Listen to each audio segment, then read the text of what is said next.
সে যদি নিজের ego control করে একটাও অফ ড্রাইভ না মেরে প্রায় 250 নট আউট থাকতে পারে, তাহলে ওয়াই নট বিরাট কোহলি? ও জানে যে অ্যাটলিস্ট টেস্ট দল থেকে ও বাদ পড়বে না, যদি না ও সামহাউ ইনডিসপোজড হয়ে যায়, ইনজুরি হোক বা যাই হোক আর কি, যেটা করা দরকার, কিন্তু সেটা হওয়ার চান্স খুব কম দেখছি। রোহিত বা কোহলি যে কোনো একজনের অ্যাটলিস্ট বসার দরকার আগে।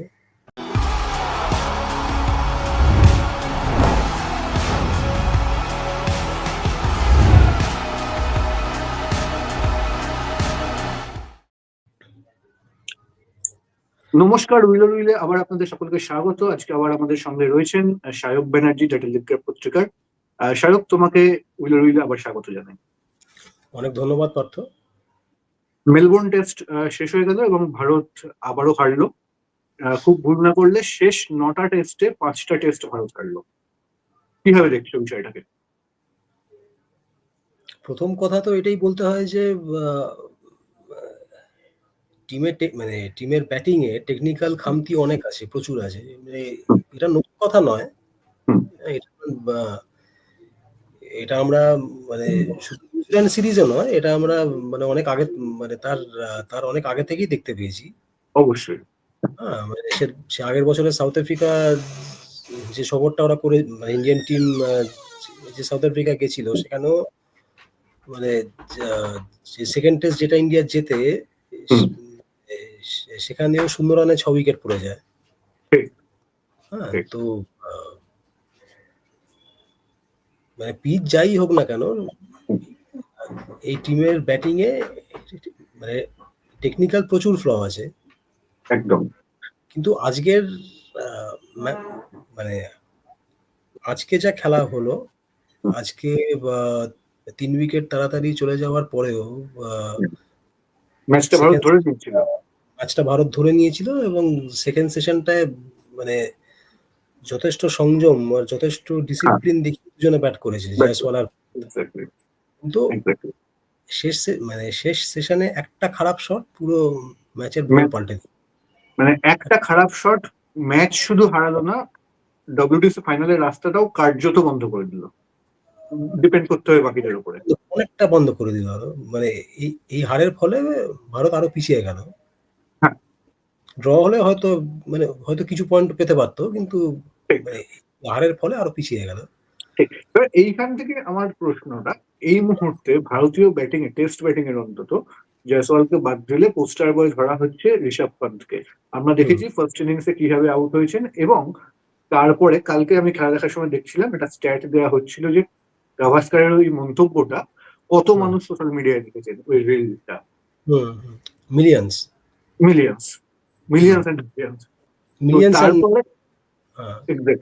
তারপরে আজকে এইরকম একটা গুরুত্বপূর্ণ সময়, যখন মনে হচ্ছে ম্যাচটা ড্র হয়ে যাচ্ছে, জয়সওয়াল খুব ভালো ব্যাট করছেন এবং আউট হওয়ার ওই একটা বলের আগে অব্দি কিন্তু ঋষভ পান্ত খুব ভালো ব্যাট করেছে আজকে। একদম অপ্রয়োজনীয় শট, কমপ্লিটলি অপ্রয়োজনীয়। হ্যাঁ, কি মনে হয় তোমার, এই ব্যাটিং এর কারণটা? এই ব্যাটিং এর কারণ এখন যেটা সুনীল গাভাস্কার ওর ফার্স্ট ইনিংস ডিসমিসাল নিয়েও বলেছিলেন যে I am sorry, this is not your natural game. তো সেই এক কথা আবার বলতে হয় যে this is not your natural game. হ্যাঁ, টিমের সিচুয়েশন ওয়াইজ একটু নিজের সো-কল্ড ন্যাচারাল গেমটা একটু কন্ট্রোলে আনতে হয়। সেটা ঋষভ পান্তেরও তো খুব কম এক্সপিরিয়েন্স হলো না, সে 2018 থেকে খেলছে এবং তারও আগে থেকে আইপিএল এ ও যথেষ্ট বড় বড় প্লেয়ারদের সঙ্গে ড্রেসিং রুম শেয়ার করেছে। শুধু তাই নয়, আজকে উল্টো দিকে যে প্লেয়ারটা ছিল, তার নাম যশস্বী জয়সওয়াল, সেও নিজের ন্যাচারাল গেম খেলছিল না, কিন্তু সেও কিন্তু ওর থেকে অনেক বেশি জুনিয়র, অনেক জুনিয়র ওর থেকে, অনেক জুনিয়র। হ্যাঁ, তো যে শটটা ঋষভ পান্ত একজন পার্ট টাইমার যে বোলার তার এগেইনস্টে খেললো, ওটা তো যে বলটা পেয়েছিল, he could have done anything with that ball. Absolutely around for 1 or 2 যা ইচ্ছে করতে পারতো। ওকে ওই শটটাই মারতে হলো। তো এটা এবং ম্যাচটা ওপেন করে দিল। ম্যাচটা ওপেন করে দিল। তো তো তো আমি এখানে একটা কথাই বলবো যে মানে মানে as far as Rishabh Pant is concerned, he is very well aware that he's simply untouchable in the exactly. as far as his spot in the Indian Test team is concerned. ও জানে যে at least test দল থেকে ও বাদ পড়বে না, যদি না ও somehow indisposed হয়ে যায়, ইনজুরি হোক বা যাই হোক আর কি। আর এটাও ফ্যাক্ট যে এই মুহূর্তে ওকে রিপ্লেস করার মতো মানে ভারতীয় টেস্ট দলে রিপ্লেস করার মতো কেউ নেই। এক্স্যাক্টলি, কেউ নেই, একদম ঠিক। ধ্রুব জুরেলের, হ্যাঁ ঠিক আছে, মানে ধ্রুব জুরেলের খুব ভালো কম্পোজার, মাথা ঠান্ডা করে খেলতে পারে, কিন্তু বা অ্যাটলিস্ট ঋষভ পান্ত নয়, মানে ঋষভ পান্ত যতই বাজে শট খেলুক, যাই খেলুক, ঋষভ পান্ত যা খেলেছে এর আগে, মানে ধ্রুব জুরেল এখনো ঋষভ পান্তের জায়গা নেই, এটা কয়েকটা ইনিংস খেলে দিয়েছে, মানে ও কয়েকটা সেঞ্চুরি বলো বা এরকম কয়েকটা ইনিংস বলো, যেহেতু খেলে দিয়েছে তাই ওকে কিছু করা যাবে না। কিন্তু ও এই টেস্টে যা খেলেছে এবং মানে ও এখনো পর্যন্ত এই সিরিজে যা খেলেছে, মানে এটা যদি অস্ট্রেলিয়ান টিম হতো ওকে কিন্তু অ্যাটলিস্ট একটা টেস্টে ড্রপ করতোই। এবং আরেকটা বিষয় সেটা হচ্ছে, ওকে একটা আমার মনে হয় ওকে একটা জিনিস বুঝতে হবে, ও যখন তোমার 2020-21 সেই সময় যে ইনিংসগুলো খেলেছে বা তারপরে সেই সময় ভারতীয় ব্যাটিং আর এই 2024-এ দাঁড়িয়ে বা 25-এ শুরু হতে চলছে, ভারতীয় ব্যাটিং এর মধ্যে কিন্তু পার্থক্য আছে। অনেক পার্থক্য সেখানে। মানে মানে আগের সিরিজটায়, মানে আগের অস্ট্রেলিয়ান ট্যুরটায়, সেখানে চেতেশ্বর পূজারা নামে একজন ছিল, এক্স্যাক্টলি, এক্স্যাক্টলি। করে রাখতো এবং সে গ্যাব্বাতে ওই মানে 211টা বল খেয়ে নিয়েছিল। হ্যাঁ 211 বলে কত 60 রান না কত করেছিল, সে না দাঁড়ালে কিন্তু ওই ম্যাচ ভারত জিততো না। এক্স্যাক্টলি, ওই যতই প্ল্যাটফর্মটা তৈরি করে দিয়েছিল যেটার উপর খেলতে একদম পেরেছিল একদম একদম ওর লাস্ট ওর সেশন। সেই ম্যাচে পূজারা না দাঁড়ালে, মানে যদি পূজারা তাড়াতাড়ি আউট হয়ে যেত, শুভমান গিলের 97ও হতো না, আর পরে ঋষভ পান্তের 80 হতো না। এটা মানে 91 and 89। হ্যাঁ, ওই কত 80 নট আউট কত ছিল যেটা, 89। হ্যাঁ সেটা হতোই না। হ্যাঁ, এক্স্যাক্টলি। তবে আমি আমি একটুখানি ঋষভ পান্তের বাইরে গিয়ে এবার তোমাকে জিজ্ঞেস করি, যে জায়গায় তৃতীয় দিন খেলার শেষে যে জায়গায় ওয়াশিংটন সুন্দর এবং নীতিশ কুমার রেড্ডি ম্যাচটাকে রেখে এসেছিল, তারপর খুব ভালো বোলিং শুরু করলো ভারত, 90 for 6 অস্ট্রেলিয়া। 91 for 6, সেইখান হ্যাঁ। থেকে হ্যাঁ, যশস্বী জয়সওয়ালের ওই একদম ললিপপ ক্যাচ ফেলা লাবুসেনের, না শুধু সেইটা জয়সওয়াল নয়, মোহাম্মদ সিরাজও তো নিজের বলে হ্যাঁ, হ্যাঁ, হ্যাঁ, অনেক কাজ করেছে। না মানে যখন জয়সওয়াল যখন ফেলেছে তখন ওটা হয়ে গেলে 90 for 7 হয়ে যেত, ইন্ডিয়াকে খুব বেশি হলে 250 চেঞ্জ করতে হতো। খুব বেশি তোমার কাছে খেলা ঘুরে যেত ঠিকই। এক্স্যাক্টলি, তোমার কাছে মনে হয় কোনটা বেশি ইম্পর্টেন্ট হয়ে গেল, আজকে ঋষভ পান্থের এই শটটা নাকি কালকে লাবুসেনের ক্যাচটা খেলা? দেখো, মানে কালকে যা হওয়ার তা তো হয়ে গেছে। হুম। হ্যাঁ, কালকে যা হওয়ার হয়ে গেছে, তো সেটা মানে সেটা তো আজকে কোনোভাবে আর ফেরত পাওয়া যেত না। হুম। কিন্তু মানে যেটা আজকে ভারতের আয়ত্তে ছিল, যেটা আজকে তাদের কন্ট্রোলের মধ্যে ছিল, সেটা হচ্ছে সামহাউ ক্রিজে পড়ে থাকা।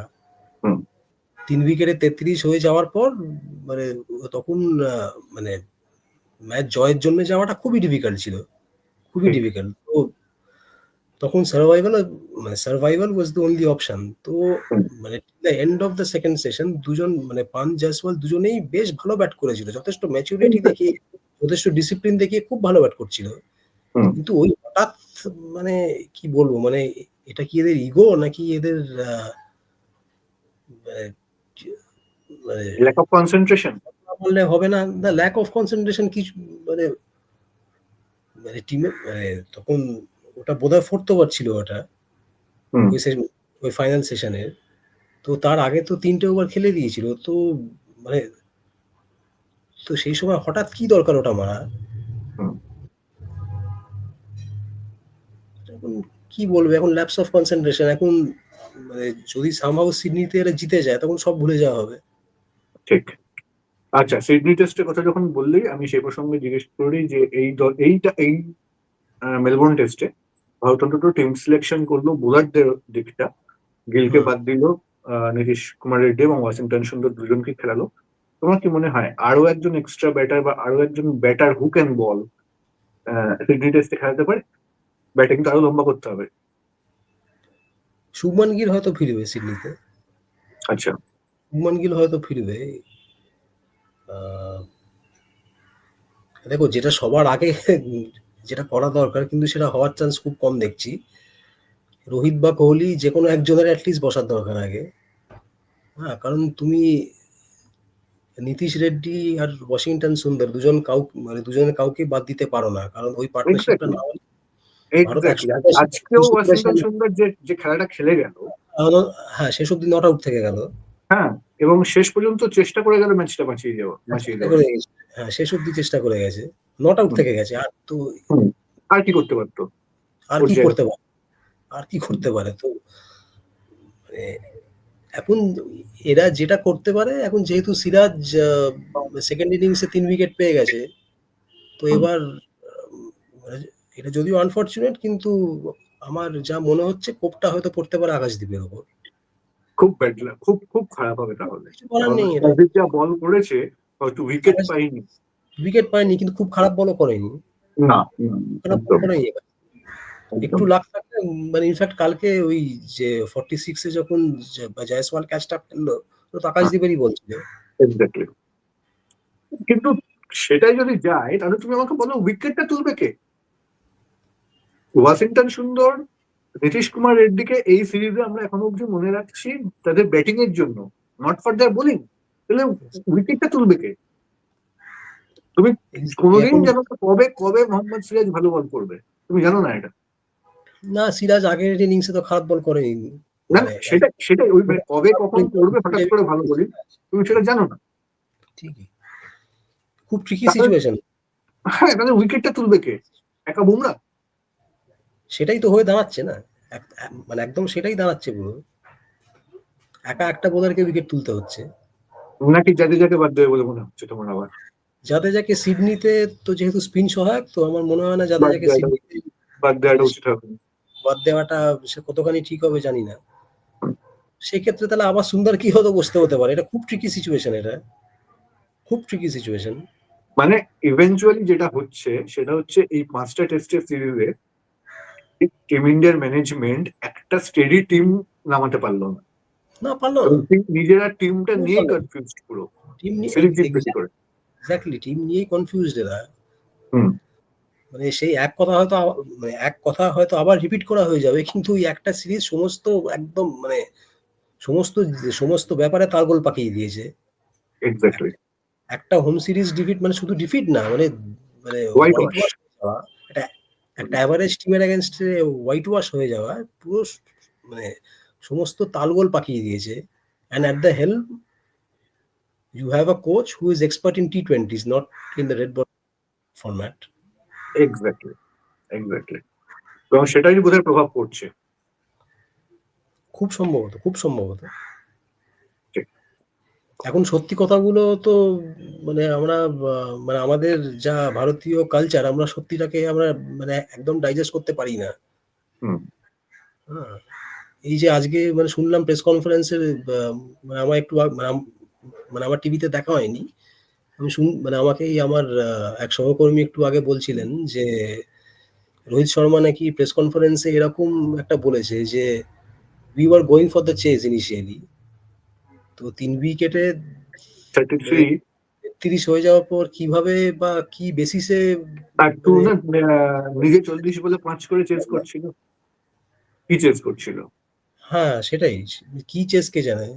নিজে আউট হয়েছে ২৪ বলে ৯ করে। হ্যাঁ, কিসের চেস বুঝতে, হ্যাঁ, যে শটটা রোহিত খেলেছে সেটা অত্যন্ত নিম্নমানের শট একটা। প্রথম ইনিংস। ১ম ইনিংসেও তো তাই। ১ম ইনিংসেও তাই। মানে কি করবে বুঝতে পারছিল না। মানে এক্স্যাক্টলি। কোন শট খেলবে আমি নাকি আমি বুঝতে আমি পার সিরিয়াসলি যবে থেকে ক্রিকেট দেখছি, আমার মানে ভারতীয় ক্যাপ্টেন ওভারসিজ ট্যুরে গিয়ে 3টে বা তার বেশি সিরিজে খারাপ পারফরমেন্স। আমার কাছে সবচেয়ে বড় উদাহরণ ছিল মোহাম্মদ আজহারউদ্দিন, ইংল্যান্ড ট্যুরে 96-এ 8 ছিল অ্যাভারেজ। হ্যাঁ, ওরকমই কি একটা ছিল। আমার এক্সাক্ট নাম্বারটা মনে নেই, হ্যাঁ, কিন্তু হ্যাঁ, ওরকমই হ্যাঁ, ছিল। সিঙ্গল ডিজিটেই ছিল। হ্যাঁ। হ্যাঁ। এখন আমি জানি না মানে রোহিত শর্মা কি করবে, এটাকে ভাঙবে না হাই কি এভারেজ করবে। এখন অব্দি 6.2 এভারেজ এখন অব্দি। 6.2। না শুধু রোহিত শর্মাকে তো এখানে দোষ দিয়ে লাভ নেই। মানে যে রোহিতের চেয়ে আরো বড় ব্যাট মানে যাকে অনেকেই বলেন যে কিং কোহলি স্যার ডন ব্র্যাডম্যানের উত্তরসূরি। পরে উনি শ্রেষ্ঠ একদম। আচ্ছা, হ্যাঁ, তো উনি কি করছেন এখানে? একভাবে একটা প্লেয়ার প্রত্যেকবার আউট হয়ে যাচ্ছে। তোর কাঁধে কাঁধ মেলাচ্ছেন বিপক্ষের সঙ্গে। না যেমন আমি সেদিকে যাচ্ছি না। কিন্তু মানে মানে একজন মানে মানে কবে কবে এই আউট হওয়াটা, মানে একটা ইনিংস অন্তত অন্যভাবে আউট হোক। এটাই বলতে হয় যে এখানে ওর ইগো। মানে his ego seems to be getting the better of him. কিন্তু তুমি দেখো ওই প্রথম ইনিংসে যতক্ষণ জয়সওয়াল ছিল ততক্ষণ কিন্তু বেশ ভালো ভালো তোমার অফ ভালো স্ট্যাম্পের খেলছে। ব্যাপারগুলো ছাড়ছিল। হ্যাঁ, কিছু চালায়নি। ওই না, যেই হ্যাঁ, ওই একটা ল্যাপস অফ কনসেনট্রেশন হলো ওই ঠিক ওইভাবেই পড়ল। কিন্তু এই সেকেন্ড ইনিংসে তো কিছু হয়নি সেরকম। আবার ফিরে এলো সেই একই ব্যাপার। হ্যাঁ, এখানে ওর ইগো। এখানে সচিন তেন্ডুলকরের মতো মানে আরো বড় প্লেয়ারকে আমরা দেখেছিলাম যে ওই 2004 এর সিডনি টেস্টে একটাও অফ ড্রাইভ মানেনি। এমনকি মানে যে বলগুলো অন দি অফ স্টাম্প ছিল মানে সেগুলোকেও স্ট্রেট ডাউন দ্য গ্রাউন্ড নয়তো লেগ সাইডে সামহাউ ঘুরিয়েছিল। খেলে। হুম, হ্যাঁ, তো মানে সে যদি নিজের ইগো কন্ট্রোল করে একটাও অফ ড্রাইভ না মেরে প্রায় 250 নট আউট থাকতে পারে, তাহলে why not Virat Kohli? Absolutely, absolutely. দেখা যাক, সেই ঘটনাটা ঘটেছিল সিডনিতে, আগামী টেস্ট সিডনিতে। সেখানে কি বিরাট এই চেষ্টাটা করবেন?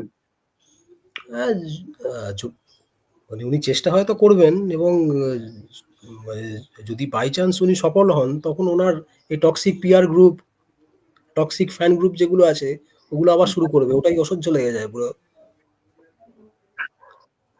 অনেক ধন্যবাদ সায়ক।